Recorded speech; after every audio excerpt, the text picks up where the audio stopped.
আমরা এখানে আজকে শহর শাখার উদ্যোগে ফ্রি মেডিকেল সার্ভিসের উদ্বোধন করলাম। বাংলাদেশ জামাত ইসলামীর সেবামূলক কাজের এটা একটা অংশ।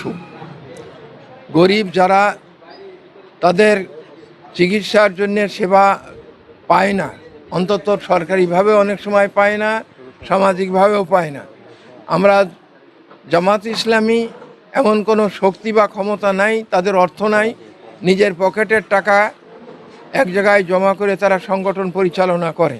তার ভেতর থেকে গরিব এবং মিসকিনদের যতখানি সহযোগিতা করবার প্রয়োজন আমরা ততটা না পড়লে আমাদের সাধ্যমতো আমরা করে থাকি।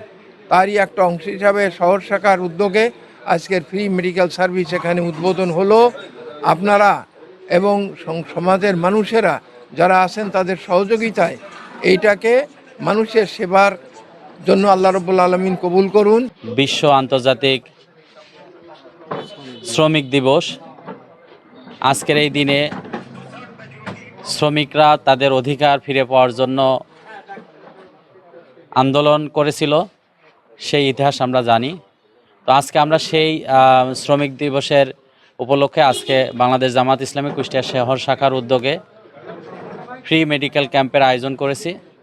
এখানে আমাদের বিভিন্ন বিষয়ে বিশেষজ্ঞ ডাক্তার, শিশু, গাইনি, মেডিসিন সহ তারা রোগী দেখতেছেন। আলহামদুলিল্লাহ, সাধারণ মানুষের ব্যাপক সাড়া আমরা পেয়েছি। জামাত ইসলাম এ ধরনের সামাজিক কাজগুলো বিভিন্নভাবে করে থাকে। শুধু চিকিৎসা সেবা না, জামাত ইসলাম বিভিন্নভাবে মানুষের সামাজিক কার্যক্রমে মানুষের পাশে দাঁড়ায়। তো তারই অংশ হিসেবে আজকের এই আয়োজন। আপনারা জামাতের এই উদ্যোগগুলো ইতিপূর্বেও দেখেছেন, আমরা এই ধরনের উদ্যোগ নিয়মিত করে থাকি। তো তারই অংশ হিসেবে আজকের আমাদের এই ফ্রি মেডিকেল ক্যাম্প আমরা আয়োজন করেছি। এখানে আমাদের চিকিৎসকরা তারা রুগী দেখতেছেন এবং রুগীদের প্রয়োজনীয় যেই ওষুধ সেগুলো আমরা এখান থেকে সরবরাহ করে থাকছি। পাশাপাশি এখানে প্রাথমিক যে চেক আপগুলো, ডায়াবেটিক্স থেকে শুরু করে প্রাথমিক চেক আপগুলোও এখানে আমরা করার ব্যবস্থা করেছি।